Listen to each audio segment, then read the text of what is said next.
오늘 사실 이 자리에는 특별히 별로 통상적이진 않은데 제가 여야의 청년위원장님들을 모셨습니다. 그래서 우리 더불어민주당의 모경정 청년위원장님과 또 국민의힘의 중앙청년위원장을 맡고 계신 우재준 의원님이 오셨거든요. 그래서 두 분한테 박수 한번 쳐주시죠. 오늘은 첫 발언을 우리 야여로 한마디씩 좀 하시고 회의를 시작하면 어떨까요? 꼭 그래야 된다 생각합니다. 네, 안녕하십니까. 국민의힘 국회의원이자 청년 최고위원 또한 중앙청년위원장 우재준입니다. 먼저 지난번 예결위 때 그 총리님께서 꼭 한번 불러서 이야기를 듣는 기회를 가지겠다라고 이야기를 하셨는데 이렇게 약속을 지켜주셔서 너무 감사드린다는 말씀 꼭 드리고 싶습니다. 국회에서는 저도 참 늘 정쟁 속에 사는 것 같습니다. 늘 정쟁 속에 살고 상대방은 늘 나쁜 사람 같고 악마 같고 그러니까 우리가 참 싸우고 있는데 그러면서도 가끔씩 이런 여러 지표들 그리고 우리 기사에 나오는 것들 그리고 저도 자주 만나지는 못하지만 제 친구들이나 이렇게 만나보면 우리가 이렇게 정치에서 싸우고 있는 동안 민생은 참 어려워지고 있는 부분들이 많다라는 생각이 많이 듭니다. 특히나 청년 문제에는 그런 점들이 더 심한 영역이 아닌가라는 생각이 들어요. 고용률은 매년 늘어나고 있고요. 쉬어쓴 청년은 계속해서 올라가고 있습니다. 지방은 더 심각합니다. 지방은 제 고향 대구 같은 경우는 매년 6,000명, 7,000명 이상의 20대 청년들이 지방을 떠나고 있습니다. 자산 격차도 더 심해지고 있고요. 그 다음에 결혼과 혼인, 출산을 포기하는 청년들도 많이 늘어나고 있습니다. 그런 점에 대해서 저도 한 명의 정치인으로서 많은 큰 책임감이 느껴지더라고요. 그래서 정말 이런 부분, 민생 문제에 있어서 특히 청년 문제에 있어서는 여야의 정쟁도 좋지만 또한 더 힘을 모아서 우리가 조금 더 나은 대안을 찾고 좀 더 현실을 개선해보자라는 생각이 들어서 오늘 이렇게 오게 됐고요. 그리고 그런 마음에 우리 총리님께서도 그리고 우리 모경정 의원님께서도 너무나도 같은 마음일 거라고 저는 생각하기 때문에 오늘 정말 생산적인 토론이 될 것 같아서 아무래도 기대도 하고 있고 앞으로 저도 정말 열심히 임하겠다고 다짐하고 있습니다. 오늘 감사합니다. 저는 우리 중기벤처기업부 청년 창업 관련해서 한 가지 좀 당부를 드리고 싶습니다. 최근에 청년 창업 관련해서 이렇게 이재명 정부에서 주목을 좀 해주고 계시잖아요. 대통령께서도 각별히 언급도 좀 해주고 계시고 해서 저는 개인적으로 너무 반갑다라는 생각이 듭니다.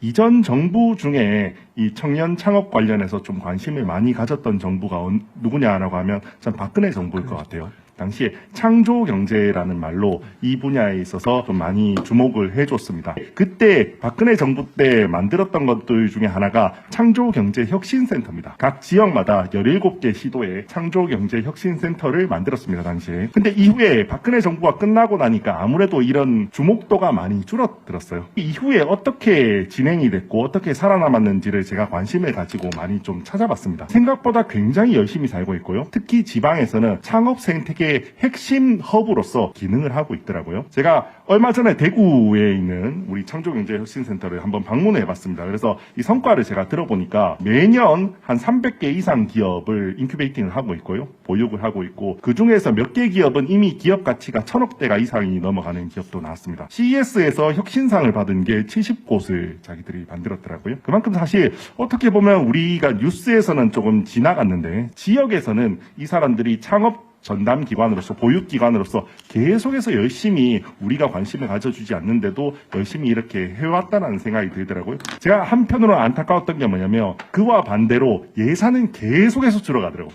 예산은 계속해서 줄어가고 아무래도 이게 특정 정부의 색채가 너무 강한 기관이고 너무 강한 정책이었다 보니까 오히려 반대로 그 정부가 끝나고 나니까 반대로 주목을 못 받아서 이런 역할이 객관적으로 평가를 못 받는 거 아닌가라는 우려도 좀 들었습니다. 저는 이재명 정부가 가지고 있는 가장 큰 장점은 유연함이라고 생각합니다. 어느 정부에서 누가 했다 이런 것들에 크게 얽매이지 않고 전임 정부에서 했더라도 괜찮은 정책이면 이어가는 것. 그게 저는 이재명 정부가 가지고 있는 가장 큰 장점이라고 생각합니다. 그렇다면 이 창조경제혁신센터에 대해서도 우리가 한번 객관적으로 다시 돌아보고 이번에 이재명 정부에서 다시 지원하려는 육성하려는 이 창업 정책에도 그 노하우를 충분히 우리가 담아서 같이 이렇게 한번 해보는 것도 괜찮지 않나라는 제안을 좀 드립니다. 우 의원이 말씀 주신 창조경제혁신센터 같은 경우는 사실 이후 정부에서도 매우 중요하게 생각하고 대기업 지원은 축소되고 있지만 직접적인 예산은 말씀하신 것으로 다소 감소가 됐겠지만 여러 가지 연계 사업을 통해서 오히려 역할 및 비중은 더 커지고 있다고 생각합니다. 최근에는 대기업과의 개방형 혁신을 이 창조경제혁신센터를 통해서 활발하게 추진하고 있습니다.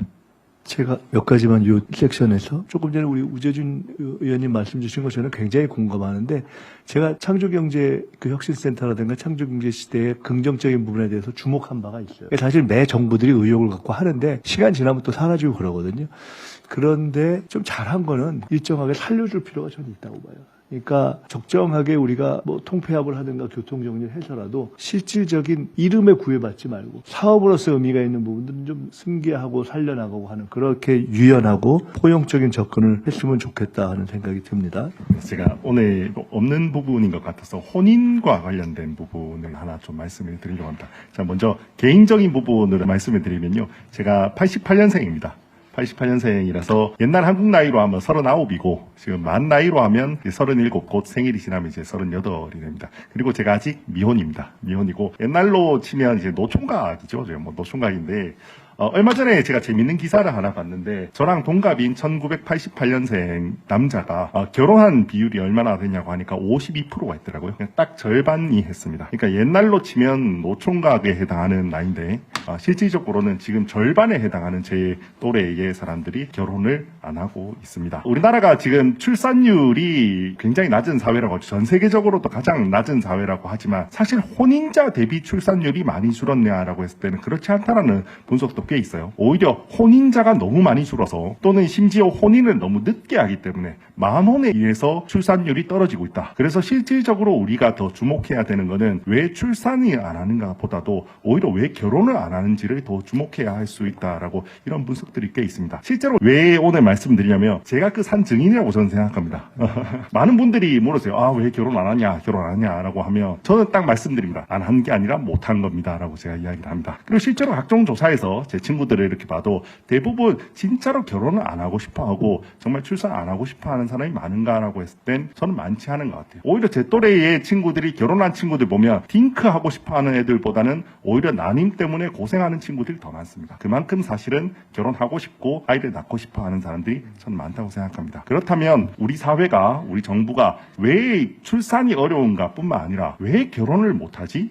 왜 결혼이 어렵지라는 부분도 조금은 생각을 해야 되지 않나라는 생각을 합니다. 제가 오늘 보고에서 조금 아쉬웠던 부분 중에 하나가 그런 부분에 대한 질문이 담긴 어떤 테마들이 많이 보이지 않는다는 생각이 들었어요. 첫 번째, 청년 한부모 자립 지원, 1인 가구 지원 이런 부분도 사실 1인 가구들도 지원할 수 있지만 그래도 먼저 결혼하는데 어려움을 겪는 사람들을 지원하는 것들이 더 필요하다는 생각이 듭니다. 혹시나 이 부분을 청년 정책이 아닌 다른 정책으로 다루고 있나 싶어서 이재명 정부의 123대 과제를 제가 다 봤는데요. 거기도 혼인을 장려하기 위한 어떤 정책이라고 할 부분은 많이 보이지 않았어요. 심지어 오늘은 제가 하나 더 아쉬운 부분은 국토교통부의 보고에도 청년들의 주거 지원은 있는데 신혼부부 지원 이런 것도 사실 없습니다. 그러면 조금 더 우리가 결혼 단계에서 어려운 부분에 대한 것도 주목을 해주면 좋겠다는 생각입니다. 한 가지 더 부탁을 드리면 그것도 결혼 단계에서 어려움도 저는 두 가지로 나눌 수 있다고 생각해요. 하나는 경제적인 부분이겠죠. 제일 이야기가 많이 되는 주거, 일자리, 그 다음에 결혼식 비용 같은 각종 이제 부대 비용들이 첫 번째가 되지만 그거 못지않게 저는 문화적인 부분에서 오히려 결혼을 가로막고 있는 부분도 굉장히 많다고 생각합니다. 실제로 당장 현대사회에서 정말 많은 것들이 변했는데 고부 갈등이나 며느리와 시어머니의 관계는 어떻게 해야 되는가라고 했을 때 다 개인의 영역에 맡겨두고 있거든요. 모두 다 개인의 영역에서 알아서 해결해라 라는 부분에 맡겨두고 있어요. 오늘 성평등가족부 보고에서는 성평등 문화 관련해서는 우리가 어떻게 만들어 가겠다라는 부분을 담아주셨어요. 근데 반대로 부부 간의 문화, 결혼 문화 또는 가족 문화와 관련해서는 우리가 어떻게 만들어 갈 것인가라는 부분에 대해서 제가 적어도 이 정부 차원에서 어떻게 계획을 발표하거나 분석을 하거나 하는 거는 본 적이 없는 것 같아요. 지난 정부도 마찬가지라고 생각합니다. 근데 당장 실질적으로 사람들이 겪는 어려움은 그런 가족 문화의 변화에 제대로 적응하지 못해서 그걸 나 혼자 모든 걸 감당해야 돼서 어려움을 겪는 경우들이 저는 굉장히 많다고 생각합니다. 당장 곧 있으면 설이죠. 곧 있으면 설인데 저는 늘 그런 이야기를 많이 들어요. 조카들 만나면 아니면 사촌 동생 만나면 부담될 수 있으니까 어디 취업했는지 요번에 학교를 잘 가고 있는지 공부를 잘하는지 묻지 마라. 애들 부담된다라고 해서 알겠습니다. 제가 안 묻겠습니다. 그럼 뭐 해야 되죠? 그럼 저 잘 모르겠어요. 그러면 같이 있다가 이렇게 민망하니까 빨리 집에 옵니다. 사실 근데 저 같은 사람이 꽤나 많을 거라고 생각해요. 그러면 우리가 이런 문화적인 측면에 있어서도 일정 부분은 국민들께서 편안하게 보내실 수 있도록 도와줄 수 있는 부분은 없는지 그런 것들도 우리 성평등가족부에서 한번 같이 고민해 주시면 좋지 않을까라는 부탁 좀 드립니다. 네. 아니, 의원님의 말씀 감사드리고요. 그래도 두 가지 먼저 말씀드리면 저는 최근에 인구는 거짓말하지 않는다라는 책에서 나왔던 것처럼 결혼과 출생 모두 출산에 대해서 본인 선택이지만 그러나 본인이 결혼을 원하고 출산을 통해서 이세를 원하는 경우에도 그것을 실현할 수 없는 그런 사회 구조는 분명히 문제가 있다고 보고 그 부분을 해결하는 것이 성평등 가족부의 주요한 업무 중에 하나로 저도 생각하고 있습니다. 그래서 그 부분에 대해서는 추후에 이후에 또 청년정책관계장관 회의에서도 제가 또 말씀드리면 좋겠다는 생각이 들고요. 설 앞두고도 있을 여러 가지 갈등, 가족 내 갈등 그 부분에 대해서는 저희 전국에 있는 그 가족센터를 통해서도 성평등한 가족 문화 확산을 통해서 노력하고 있으나 아직 많이 부족한 것 같고요. 작년의 경우에 성균관에서 좀 더 간단한 차례상에 대한 발표도 해주셔가지고 많은 가정에서 좀 더 갈등이 좀 줄었다는 보고가 있기도 했습니다. 성평등 가족부에서도 이 부분에 대해서 명절 때쯤 가족들이 불편함 없이 가족이 더 하나가 되는 그런 문화가 정착될 수 있도록 더 노력하겠습니다. 네, 고맙습니다.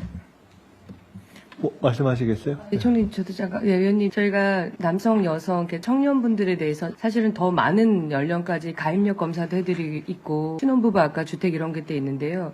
이게 저출산 정책으로 지금 사실 다 포섭이 되어 있습니다. 근데 말씀 주시면서 제가 느낀 게, 우리가 34세, 요 이때에 있는 사람들에 대한 정책을 그쪽으로 묶어놓고 이쪽 시각으로 보지를 못했구나, 이런 생각이 들어서요. 이게 오늘 저희가 보고하는 게 지난번에 기본 계획 만들었던 것들을 어떻게 하고 있느냐를 오늘 보고를 드린 건데요. 그런 큰 정책을 만들 때 그 부분이 빠지지 않도록 집어넣고 쭉 부처가 챙겨나가는 게 좋겠다는 생각이 듭니다. 빠지지 않고 저희가 채워넣도록 하겠습니다. 우재진 의원님이 본인 의원이라는 걸 얘기하면 밝게 갑자기 확 핫해지네.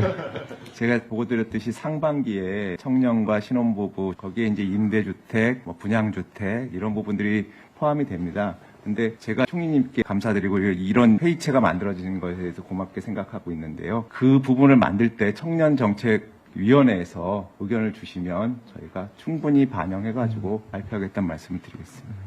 오늘 회의가 1차 청년정책관계장관 회의인데 제가 하면서 잘했구나 하는 생각이 들었습니다. 혹시 오늘 회의를 이게 생방송으로 나가니까 그런데 보도자료나 이렇게 정리를 하실 거면 다음 몇 가지를 한번 정리해 보시면 어떤가 싶습니다. 오늘 회의의 의미는 첫째는 정부가 범부처적으로 청년 문제 해결에 나섰다는 의미가 있습니다. 최초의 범부처적 회의입니다. 두 번째 의미는 청년정책에 관한 여야 협치가 시작됐다는 의미가 있는 것 같습니다. 제가 지금 곰곰이 생각해 보니까 사실 약간 우연히 그리고 그냥 가벼운 마음으로 여기 우리 국민의힘의 우재준 의원님 평소에도 참 합리적이고 좋으시니까 관계장관 회의 하는데 오시면 좋겠다 해서 오셨는데 그리고 말씀을 하셨어요. 근데 그 말씀에 갖는 여러 가지 의미가 있었습니다. 박근혜 정부 때 했던 것도 괜찮은 건 살리자. 나 결혼 안 했는데 이거 이렇다는 육성까지. 그런데 지금 곰곰이 생각해 보니까 이런 류의 정부에서 하는 장관회의에 야당 의원이 와서 발언한 적이 있습니까? 제가 생각하는 정부 수립 이후에 처음인 것 같아요. 그런 것 같습니다. 그러니까 의미도 있고 참석해 주신 우재준 의원님도 굉장히 용기 있는 오늘 참석을 해 주신 겁니다. 네. 그래서 저는 그런 의미에서의 어떤 청년 협치가 시작됐고 우리 사회가 해야 되는 많은 협치 가운데 최초가 청년 분야에서 시작됐다는 의미가 있다고 봅니다. 이런 것이 복지 분야로도 돼야 되고 안보 분야도 돼야 되고 넓혀 나가야 된다고 봅니다. 세 번째는 이 청년 정책에 있어서 당사자들이 참여했다는 당사자성이 굉장히 의미가 있다고 봅니다. 어쨌든 그냥 여야의 협치라는 의미뿐만 아니라 두 분을 포함해서 아까 오창석 이사장님 같은 경우 세 분이 굉장히 여기 있는 다른 지금 기관장들이 할 수 없는 말씀들을 해주셨어요. 더 젊은 분들이 참여했다면 더 좋겠지만 그래서 그런 의미의 참여라는 점에서 범정부적인 의미, 협치적 의미, 그다음에 청년의 정책 결정 단위의 참여라는 세 가지 의미가 매우 있다 이렇게 생각합니다. 앞으로 우리 우재준 의원님이 괜찮으시면 이 회의를 분기별로 한번 할 때 꼭 참석해 주시고 그렇게 하면 저희들이 청년 정책에 관련해서 다음에 플랫폼을 갖게 됩니다. 첫째는 제가 위원장으로 있는 청년정책조정위원회 지난 정부 때 참여하셨던 위원들이 상당히 참여해 있습니다. 제가 그대로 하라 그랬습니다. 그래서 그것은 한 1년에 한 번 정도 최종 정책 결정을 하는 단위입니다. 그리고 실제로는 여기서 하는 것이 더 실질적일 수 있는데 사실상 가장 실질적인 힘을 가질 것으로 보여지는 이 청년관계 장관회의가 있습니다. 그리고 이것은 달리 표현하면 거의 여야정 장관회의라고 볼 수도 있습니다. 이것의 실무적인 지원을 앞으로 제가 말씀드렸던 청년 보좌역과 청년 담당관 각 부처가 다 참여하는 실무조정회의가 4월 이후로 열리게 되면 관계장관회의와 실무조정회의가 하나의 패키지가 돼서 돌아가게 되는 겁니다. 거기에 이제 하나 보완한다면 이제 통상적인 당정 협의가 있는데 제가 청년 당정을 하자 그랬습니다. 그렇게 하고 저는 오늘 드는 생각이 혹시 각 당에서 대학생위원회들이 원하시면 배석을 하셔도 괜찮겠다. 더 좋을 것 같아요. 좋은 생각이죠. 예, 그렇게 해서 다음에 오실 때는 각 당의 대학생들이 오시면 좋겠다는 생각이 들고요. 그렇게 일단 우리가 오늘 하나의 플랫폼을 좀 정리했다는 말씀을 드립니다. 기타 몇 가지 오늘 중요한 원래 안건 외에 제기된 것들이 있습니다. 가령 아까 오재준 의원님이 말씀하신 건데 결혼 지원 정책 내지는 혼인장려 정책이라는 점으로 저출생에 초점이 있던 부분을 약간 변형, 전환, 강조점 이동을 할 필요가 있다. 맞다고 봅니다. 이런 관점에서 정책 패키지 전체를 재포장하고 재분석하고 재정리하고 다시 찾아나가는 노력이 필요하다. 첫째, 우리가 이걸 합의하자고요. 그래서 이 부분으로 조금 정리를 해주셨으면 좋겠습니다. 각 분야에서 신혼부부나 또는 혼인장려를 할 수 있는 우리 부서에서 할 수 있는 일을 뭔가를 고민하셔서 다음번에는 혼인을 장려하는 논의를 했으면 좋겠습니다. 이 부분을 총무실에서 고민하셔서 다음번에 하고 모든 부처에서 반영할 방법을 좀 찾아주셨으면 좋겠습니다.